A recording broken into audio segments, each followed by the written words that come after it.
दोबारा हमें खरीदने की कोशिश मत कीजिएगा। और मेरी एक बात और याद रखिएगा, गरीब को नौकरी दीजिएगा जरूर, लेकिन उसकी इज्जत के साथ सौदा नहीं कीजिएगा, वरना आज तो सिर्फ मैं बोलकर जा रही हूं, कल कोई ऐसा सामने आएगा जो आपको इस बात का सही जवाब देगा।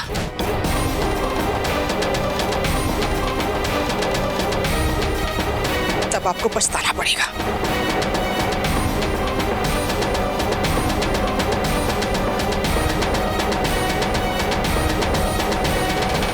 माँ, बहुत हो गया, चलिए यहां से प्लीज। मम्मी चलिए।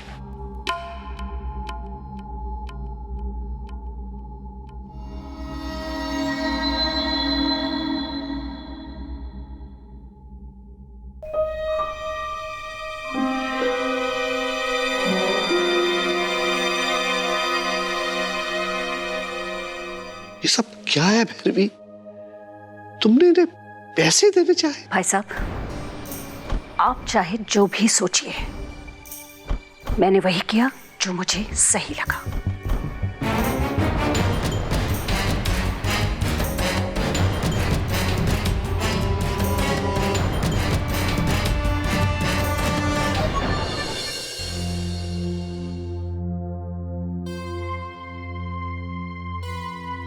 सुधा, मुझे आपसे बात करनी है। यहाँ दीदी क्या?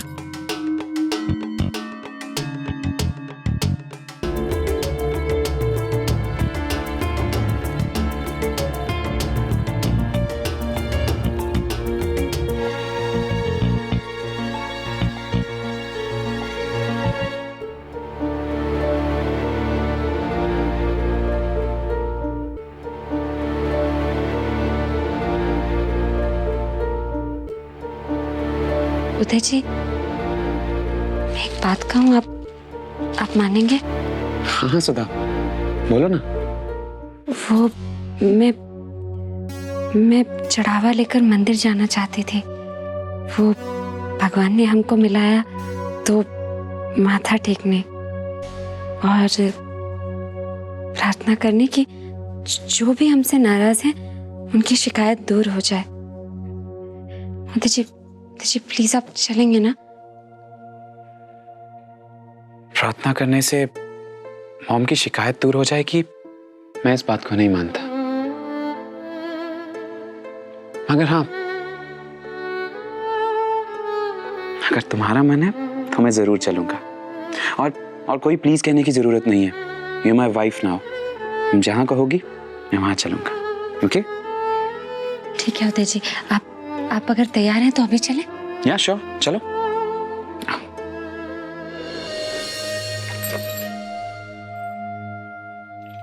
क्या हुआ पद्मा?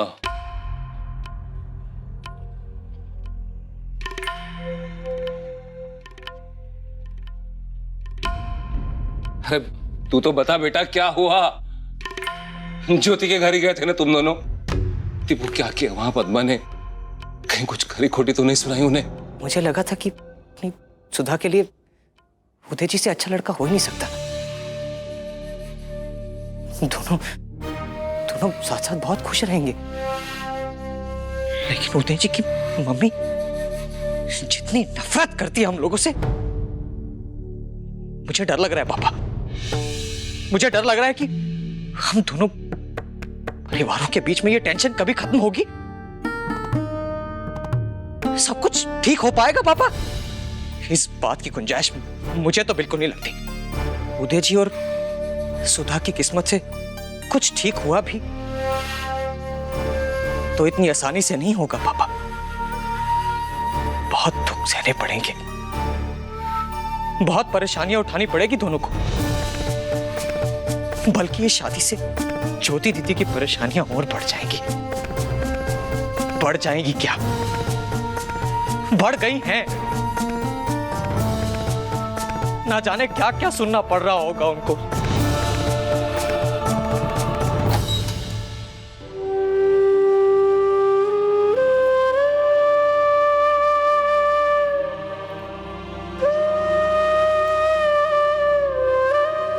छोटी माँ, मैं आपसे माफी मांगने आई हूँ। माँ ने जिस तरह यहाँ आकर आपसे बात की, सच में मैं बहुत शर्मिंदा हूँ।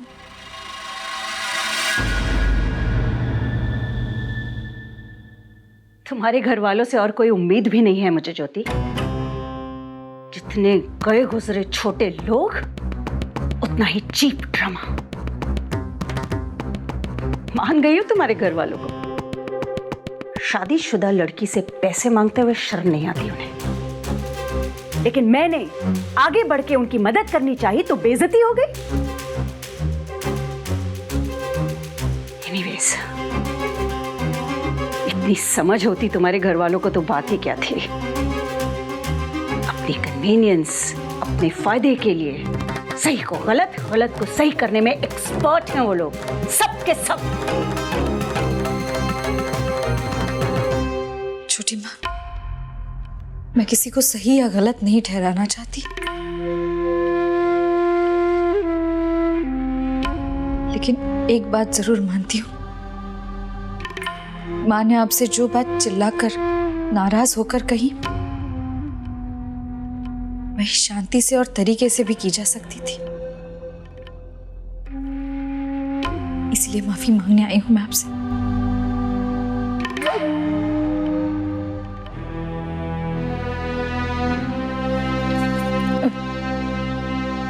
सॉरी पंकज जी।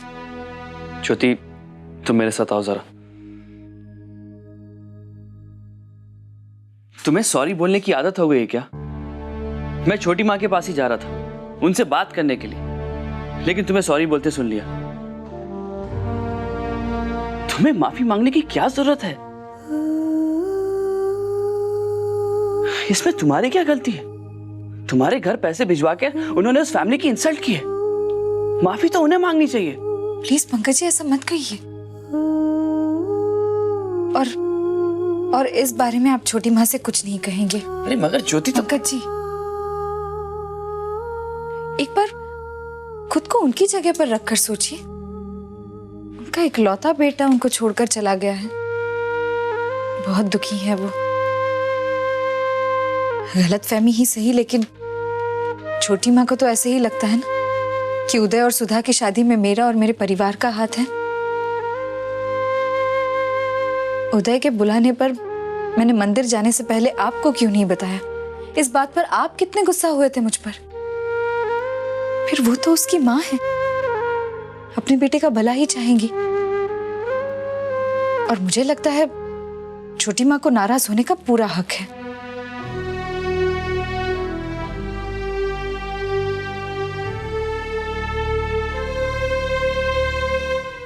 ये रहा 1 किलो मैदा, 150 ग्राम किशमिश, 100 ग्राम काजू, इलायची, चावल, पोहा और ये रिफाइंड और बेसन। सामान किसने मंगाया?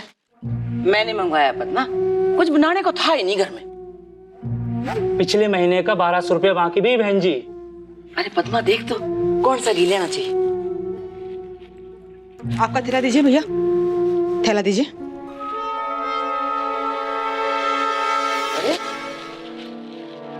अरे पद्मा, सामान।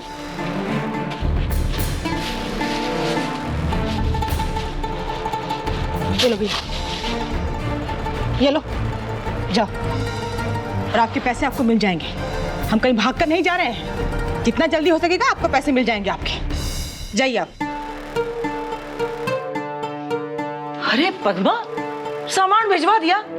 अरे पकाएंगे क्या और दामाद जी को क्या खिलाएंगे? क्यों?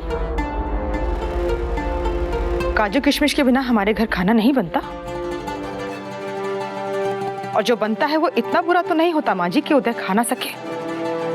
थारी बात समझू मैं पद्मा, पर बस अब हमारे घर में जो खाना बनेगा सबके लिए, वही उदय को भी खाना पड़ेगा। और अगर उसके गले से नहीं उतरता है तो फेंक दे उस खाने को, बाहर जाकर किसी होटल में खा ले, मुझे कोई फर्क नहीं पड़ता। पैसे वाला होगा तो अपने घर में होगा। सुधा से शादी करने से पहले उसे हमारी हैसियत मालूम थी, फिर भी उसने शादी की। अब अच्छा लगे या बुरा लगे, हम जो खाएंगे वही उसको परोसेंगे। और अगर इतने ही नखरे हैं ना तो चला जाए अपने घर, अपनी माँ के पास। रोका किसने है?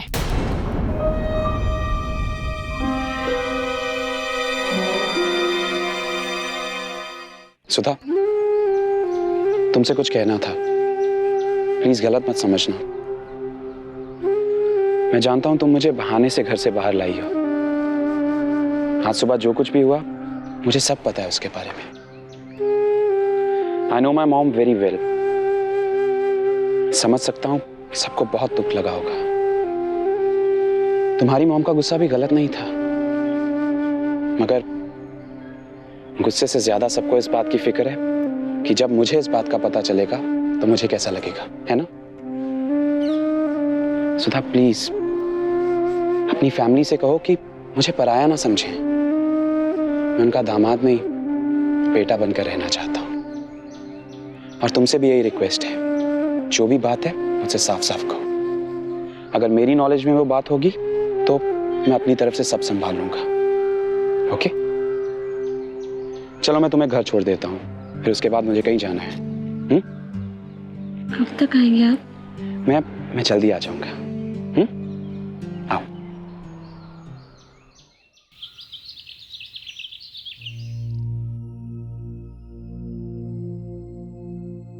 बड़े साहब, ये उदय साहब ने दिया है। उदय ने? जी, उन्होंने फोन करके मुझे ऑफिस के पास वाले चौक पर बुलाया और ये दिया और कहा मेरी कार भी ले जाओ। कार भी ले जाओ मतलब? उदय साहब ने कहा मुझे कार की जरूरत नहीं है।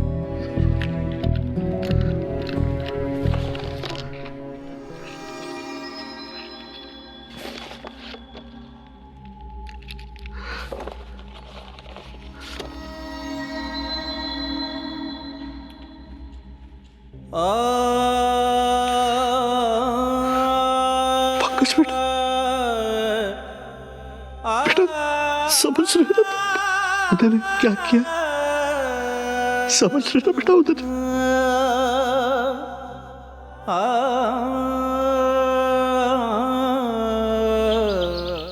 ये आप मुझसे क्या मांग रहे हैं उदय जी? क्यों शर्मिंदा कर रहे हैं मुझे? ऐसा क्या कह दिया मैंने मिस्टर चौधरी जो आप उदयपुर की सबसे बड़ी बिजनेस फैमिली के बेटे हैं सर।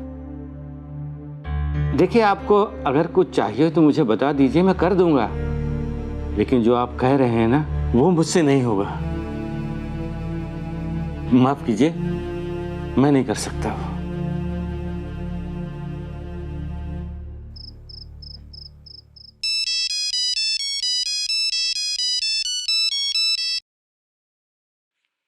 हेलो। हाँ, चौधरी साहब कहिए, बहुत दिनों बाद फोन किया आपने। सुबह से इसी उलझन में था महेंद्र नाथ जी कि आपको फोन करूं या ना करूं। क्यों चौधरी साहब, ऐसी क्या बात हो गई? अब आपके भतीजे उदय जी, जो खुद इतना बड़ा बिजनेस चलाते हैं, मेरे पास आए थे नौकरी मांगने। अब भला मेरी आप लोगों के सामने क्या होगा कि मैं आपके भतीजे उदय जी को नौकरी दे सकूं। इसलिए मैंने अपना फर्ज समझा कि ये बात मैं आप लोगों को बता दूं। जी, आपने बहुत अच्छा किया जो बता दिया। Thank you very much.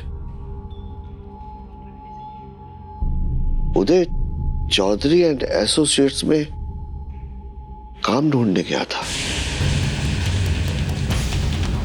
नौकरी मांगने।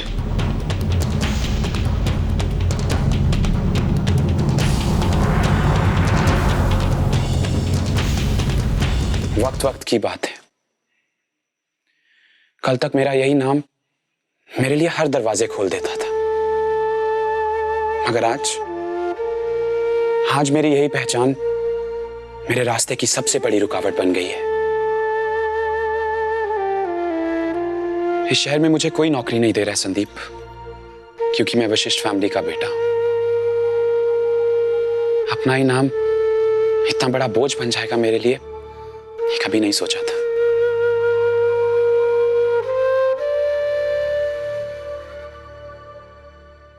पहली बार किसी और के पास नौकरी मांगने जाना पड़ा, इसलिए बुरा लग रहा है ना आपको? ये सबके साथ होता रहता है। शायद आपको ज्यादा तकलीफ हुई होगी क्योंकि इन सब बातों की आदत नहीं है ना आपको। अब समझ में आया, इस नाम के कारण सब कुछ कितना आसान था मेरे लिए। मगर कोई बात नहीं,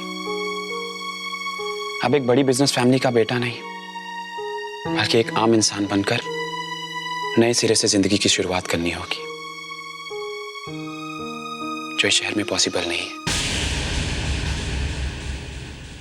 मुझे ऐसी जगह जाना होगा जहां मेरी पहचान को कोई नहीं पहचानता हो।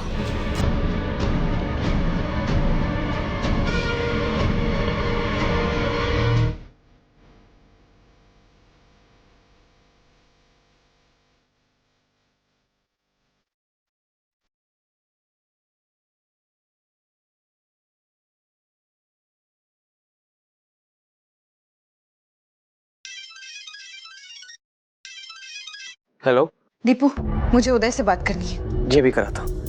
उदय जी, वो ज्योति दीदी का फोन।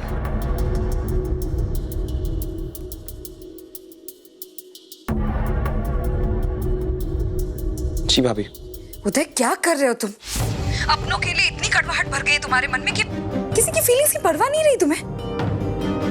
घर छोड़ दिया तो क्या, अब सबसे रिश्ता भी तोड़ लिया तुमने। उदय, तुम्हें अंदाजा भी है तुम्हारे हर कदम से अपनों को कितनी चोट पहुंचा रहे हो तुम? कार वापस कर दी, फोन भेज दिया, क्रेडिट कार्ड्स भेज दिए, अब नौकरी की तलाश में भटक रहे हो। काम तो करना ही होगा ना भाभी। आप जानती हैं मैं उस घर में नहीं रह सकता जहां मेरी पत्नी की कोई इज्जत नहीं, और सुधा की हालत भी आपसे छुपी नहीं है। अब घर छोड़ा है, जॉब तो करनी होगी ना। प्लीज उदय, ऐसा कोई भी कदम मत उठाओ जो तुम्हें तुम्हारे परिवार से इतने दूर ले जाए जहां से तुम वापस आना भी चाहो ना तो रास्ते ही आंखों से ओझल हो जाए। उदय, तुम सुन रहे हो ना? भाभी, मैं जानता हूं आप मेरी वेल विशर हैं, आप हमेशा मेरा भला ही चाहेंगी, आपकी बात मैं ध्यान में रखूंगा, लेकिन मेरी सोच, मेरे एटीट्यूड में उस फैमिली के लिए तब तक बदलाव नहीं आएगा जब तक उन लोगों की सोच ना बदले। वो लोग, वो परिवार, ये क्या बोल रहे हो तुम उदय? ये तुम्हारा अपना घर है, तुम्हारे अपने लोग हैं यहाँ। आप ऐसा सोचती हैं भाभी, वो नहीं। उदय, तुम मेरी... भाभी, आई एम सॉरी, मैं इस मामले में इस वक्त और बात नहीं करना चाहता।